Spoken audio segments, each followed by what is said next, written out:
minha pergunta antes de subir para frente, pastor. Vai. Haverá uma porcentagem de atuação do Espírito Santo durante a grande tribulação? Porcentagem não, o Espírito Santo vai atuar normalmente na grande tribulação. Existe Agora, um mito. agora, eu achava que Existe era um uma mito. porcentagem. Não, isso é puro mito. Essa história de mitos que o Espírito Santo vai sair da Vai terra. ser retirado, Não, né? isso é, a Bíblia não diz isso em lugar nenhum. Onde que a Bíblia diz isso? Lugar nenhum. Isso é puro mito. Ah, pastor, mas a Bíblia não diz que enquanto aquele que não detém não for removido, mas onde que diz que é o Espírito Santo? Aonde que está escrito ali que é o Espírito Santo? Não, nem dá para entender. Isso aí é porque fizeram a sua cabeça, assim como fizeram a minha e fizeram a cabeça de muitos outros. Porque lá atrás, também, quando eu estava aprendendo, eu também achava que era o Espírito Santo. Eu aprendi que ele vai atuar, sim, durante a tribulação, mas numa porcentagem, numa proporção menor do Pois que é, mas atua hoje durante o período da graça. Pois então, mas como assim hoje, período da graça? A grande tribulação vai ser período de quê? O período da graça termina, no caso, quando Jesus voltar, não? Por quê? Não, eu estou perguntando, eu que sou aluno. Eu que sou aluno. Por quê? Não, desde o que eu estudei, Então, o período da graça se encerra quando Jesus volta. Então, né? mas Depois vocês começa a comigo. tribulação. Então, quem for salvo na grande tribulação vai ser salvo por quê? Pelo quê? Não, salvação ao é pela graça. Então, como é que encerrou o Mas lá no período Éden se a também- pessoa... lá atrás a gente não estava na graça, era lei, mas a salvação toda a vida é pela graça. Não. Hold on. Então vamos lá. Hold on a second. Keep calm. Graça é uma dispensação, Ok. ok? Essa dispensação começou em Cristo. É a dispensação da graça, ok? Quem está dali para trás É a lei. foi salvo não pela lei, porque a lei em si não salva, mas ele foi salvo pela obediência a Deus.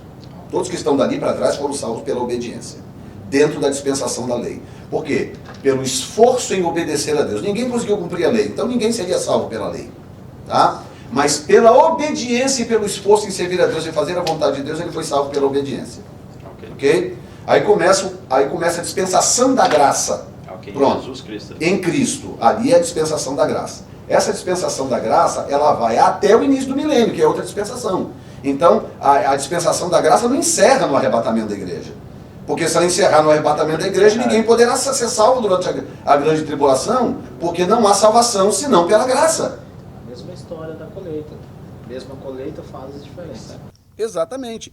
Então, o que acontece é o seguinte, é que criaram uma série de mitos sem fundamentos bíblicos e aquilo foi impregnando a mente das pessoas, só que hoje em dia, quando você ganha liberdade de raciocínio, autonomia de raciocínio, começa a raciocinar e comparar aquilo com a Bíblia, não bate. É que eu tinha aprendido, né, que o Espírito Santo iria atuar, mas não full potente. Exato. Aí começa com essa ideia esdrúxula de que o Espírito Santo vai sair da terra, baseado num único versículo que não está claro que é o Espírito Santo. Aí criaram uma doutrina em cima disso. O que diz a hermenêutica para você criar uma doutrina? Você precisa que ou Jesus tenha dito aquilo uma vez, ou que pelo menos 2 indivíduos tenha dito aquilo pelo menos 2 vezes. Aí nós temos um versículo obscuro que não fala que é o Espírito Santo, um versículo que não está claro, ele se torna claro ele só se torna claro quando você compara com outro contexto, que nós vamos estudar isso depois, que aí você percebe que não é o Espírito Santo, não tem nada a ver com o Espírito Santo aquilo ali, inclusive aquele versículo já se cumpriu, já tem tempo, eu vou provar isso para vocês depois. Tá? Então, baseado numa coisa obscura que não está clara, eles criaram uma doutrina, o Espírito Santo vai sair da terra quando a igreja for arrebatada. Como vai sair da terra? Como que um ser onipresente vai sair da onde? Como?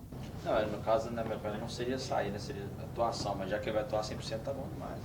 Eu não vou estar aqui mesmo, mas eu tô dizendo assim, pra quem tiver. Porque quando o povo que vai ficar, eles têm que... Não, é por isso que eu tô perguntando, porque eu sempre Senão ficava eles vão perguntando assim, concordar. como que essas pessoas vão se arrepender, entendeu? Exato, boa Aí pergunta. eu me perguntava isso. Aí o professor falou assim, não, é porque vai haver uma porcentagem limitada da ação do Espírito Santo. Olha só que Por isso loucura.